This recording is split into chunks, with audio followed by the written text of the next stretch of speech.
knew Mike who dis. All of which meant little to him. There was the fire, snapping and crackling and promising life with each dancing flame. He started to untie his moccasins. They were covered with ice. His thick German socks were hard and sheets of iron going halfway to his knees. And the moccasin strings were like rods of steel, all twisted and knotted. For a moment, he tugged at them with his numb fingers. Then, realizing the folly of this, he drew his knife. But before he could cut the strings, it happened. It was his own fault, or rather, mistake. He should not have built the fire under the spruce tree. He should have built it out in the open. But it had been easier to pull the twigs from the brush and drop them directly on the fire. Now the tree under which he had done this carried a weight of snow on its branches. No wind had blown for weeks, so the snow had accumulated layer after layer, freezing on the branches. Each time he pulled a twig, it had shaken the tree. The movement was slight, as far as he was concerned, but enough to bring about the disaster. High up in the tree, one branch collapsed under the load of snow. This fell on the branches below, collapsing them. This process continued, spreading out and involving the whole tree. It grew like an avalanche and descended upon the man and the fire. The fire was blotted out. Where it had burned was a pile of fresh and disordered snow. Yay! Ah! The man was shocked. It was as though he had just heard his sentence of death. For a moment he stopped and stared at the spot where the fire had been. Then he grew very calm. Perhaps the old-timer was right. If he had only had a trail mate, he would not be in danger now. The trail mate could have built the fire. Well, it was up to him alone to build the fire again, and the second time there must be no failure. Even if he succeeded, he would most likely lose some toes. His feet were badly frozen now, and it would be some time before the second fire was ready. Such were his thoughts, but he did not sit and think them. He was busy all the time they were passing through his mind. He made a new foundation for a fire, this time out in the open, where no treacherous tree could blot it out. Next he gathered dry grasses and tiny twigs. He could not bring his fingers together to grasp them, but he was able to gather them by the handful.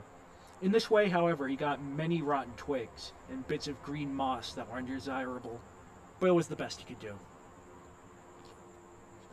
He worked methodically, even collecting an armful of larger branches to be used later when the fire gathered strength. And all the while, the dog sat and watched him, a certain wistfulness in its eyes, for it looked upon the man as the fire provider, and the fire was slow in coming. When all was ready, the man reached in his pocket for a second piece of birch bark. He knew the bark was there, and though he could not feel it with his fingers, he could hear its crisp rustling as he fumbled for it. Try as he would, he could not clutch hold of it, and all the time he was aware that with each instant his feet were freezing. This thought tended to put him in a panic, but he fought against it and kept calm. He pulled on his mittens with his teeth and swung his arms back and forth, beating his hands against his side with all his might. He did this sitting down, and he did it standing up. All the while the dog sat in the snow, its wolf brush of a tail curled warmly around its forefeet. Its sharp wolf ears pricked forward as it intensely watched the man. And the man, as he beat and swung his arms and hands, felt a great surge of envy as he watched the creature that was warm and secure in its natural covering. After a time, he became aware of the first faraway signals of sensations in his fingers. The faint tingling grew stronger till it evolved into a stinging ache that was excruciating. But this gave the man satisfaction. He stripped the mitten from his right hand and grabbed the birch bark. His exposed fingers were quickly going numb again. Next, he brought out his bunch of sulfur matches. But the tremendous cold had already driven the life out of his fingers. In his effort to separate one match from the others, the whole bunch fell into the snow. He tried to pick one out of the snow, but failed. His deadened fingers could neither clutch nor touch. He drove the thought of his freezing feet and nose and cheeks out of his mind, devoting his whole soul to the matches. He watched, relying on his sense of vision in place of the sense of touch.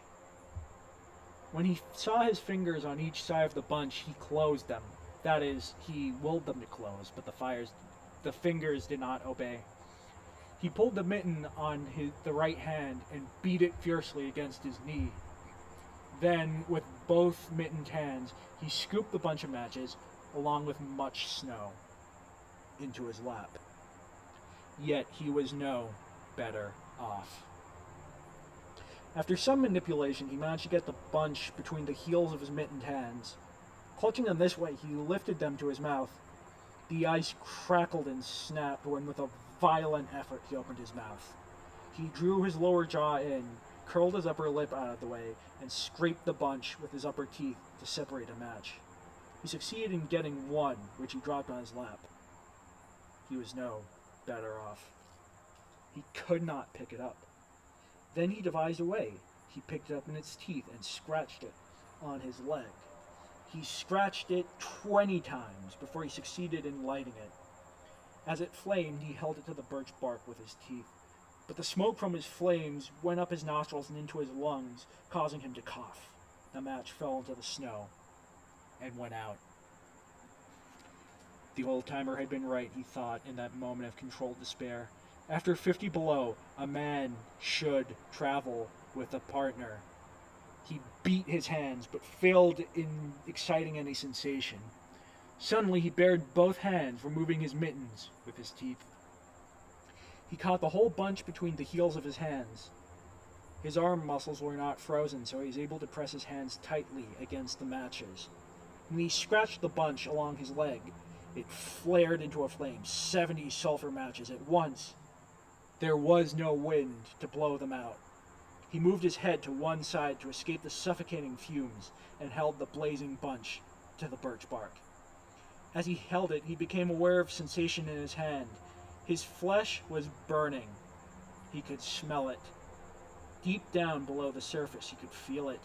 The sensation developed into pain that became acute. And still he endured it, holding the flame of the matches clumsily to the bark. It would not light readily because his own burning hands were in the way, absorbing most of the flame. Chili's baby back ribs.